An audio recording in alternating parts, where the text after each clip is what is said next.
అందరికీ నమస్కారం।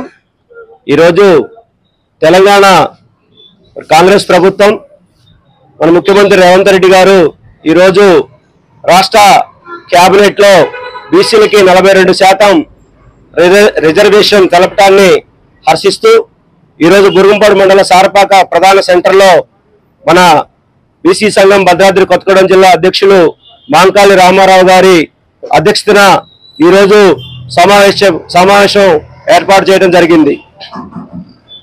సోదరి సోదరులారా, మరి ఈరోజు మరి బీసీ నాయకులు మొట్టమొదటిగా మరి రాష్ట్రంలో మన కాంగ్రెస్ పార్టీ ప్రభుత్వం రేవంత్ రెడ్డి గారి ముఖ్యమంత్రి అధ్యక్షతన ఈరోజు క్యాబినెట్ మంత్రులు, సహచార మంత్రులు, ఎమ్మెల్యేలు, ఎంపీలు అందరూ కలిసి మరి రాష్ట్రంలో బీసీలకి 42% రిజర్వేషన్ ని ఆమోదించడాన్ని భద్రాద్రి బీసీ సంఘం అందరం అభినందిస్తూ మొట్టమొదటిగా మన ముఖ్యమంత్రి రేవంత్ రెడ్డి గారికి కృతజ్ఞతలు తెలియజేస్తా ఉన్నాం।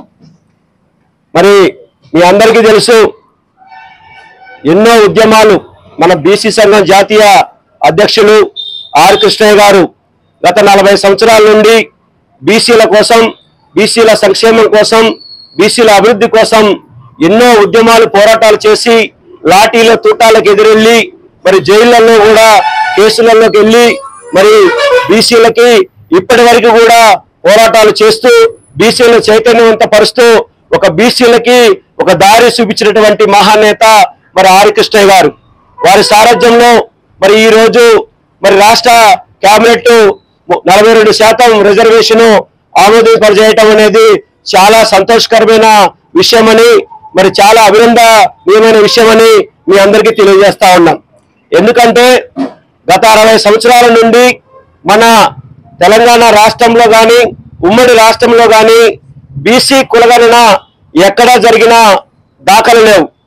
మరి ఆనాడు కాంగ్రెస్ పార్టీ అధికారంలోకి రాకముందు బీసీలకి కులగణన జరిపించి బీసీలకి 42% రిజర్వేషన్ కల్పిస్తామని ఆనాడు ముఖ్యమంత్రి రేవంత్ రెడ్డి గారు బీసీలకి ఎలాగైతే మాట ఇచ్చారో మరి ఈ రోజు బీసీలకి 42% మరి క్యాబినెట్ లో ఆమోదం తెలిపి మరి బీసీలందరికీ న్యాయం చేసిన ఘనత మరి ముఖ్యమంత్రి రేవంత్ రెడ్డి గారిని కూడా ఈ సందర్భంగా మీ అందరికీ తెలియజేస్తా ఉన్నాను। అలాగే ఈ బీసీ కులగణన, బీసీలకి 42% రిజర్వేషన్ అంటే ఎంతో సాహసపేతమైన నిర్ణయం ఇది।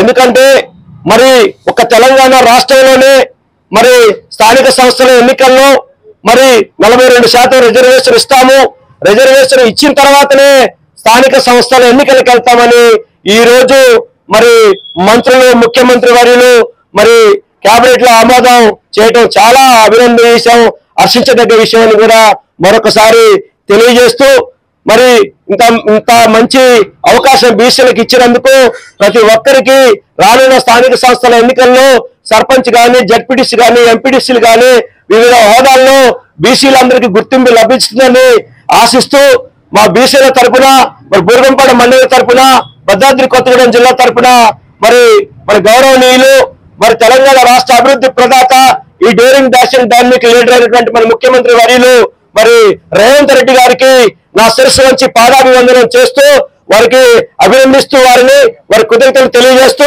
సెలవు తీసుకుంటున్నాను।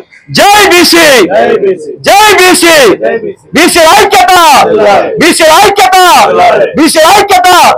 మరి ఈ కార్యక్రమాన్ని ఉద్దేశించి మా జిల్లా అధ్యక్షులు మరి మాంకాళి రామారావు గారిని మాట్లాడాల్సిందిగా కోరుతా ఉన్నాం। తెలంగాణ రాష్ట్రంలో 42% రిజర్వేషన్ పెంచినందుకు మన ముఖ్యమంత్రి రేవంత్ రెడ్డి గారికి మా తెలంగాణ బీసీ సంఘం నుంచి కృతజ్ఞతలు తెలియజేస్తున్నాం। బీసీల పోరాట ఫలితమే ఈ 42% రిజర్వేషన్ పెంపుదలకు ముఖ్యమైన కారణము। ఆనాడు 40 సంవత్సరాలుగా మన జాతీయ అధ్యక్షులు ఆర్ కృష్ణయ్య గారు ఎన్నో అలుపెరిగిన పోరాటాలు చేశారు। ఆ పోరాట ఫలితంగానే ఈరోజు ఈ 42% రిజర్వేషన్ పెంచినందుకు ముఖ్య కారణమైంది। మా ఏజెన్సీ ప్రాంతమైన భద్రాద్రి కొత్తగూడెం జిల్లాలో ఇక్కడ రిజర్వేషన్ లేకపోవడం వల్ల ఓన్లీ ఎస్టీలు మాత్రమే ఇక్కడ పోటీ పడుతున్నారు। ఈ రిజర్వేషన్ ఉండటం వల్ల మాకు ఇక్కడ సర్పంచులుగా, జడ్పీటీసీలుగా, ఎంపీటీసీలుగాను ఇక్కడ మా బీసీలు ఏకైకసారిగా ఈసారి నిలబడడం జరుగుతుంది। ఆ కారణమైన మన రేవంత్ రెడ్డి గారికి మా తెలంగాణ బీసీ సంఘం నుంచి మీ అందరం కూడా ధన్యవాదాలు తెలియజేస్తున్నాము. ఇలానే రానున్న రోజులు కూడా అందరం ఏకంగా పనిచేసి ఇలాంటి రిజర్వేషన్లు ఎన్నో ఇంకా మనం కేంద్ర ప్రభుత్వం నుంచి ఒత్తిడి తెచ్చేసి మనం సాధించుకోవాలా. అందరం కూడా ఐక్యంగా ఉండాలని చెప్పేసి మనస్ఫూర్తిగా కోరుకుంటూ ఈ అవకాశం ఇచ్చిన అందరికీ కూడా ధన్యవాదాలు తెలియజేస్తున్నాను. జై బీసీ, బీసీ ఐక్యత, బీసీ ఐక్యత, జై బీసీ.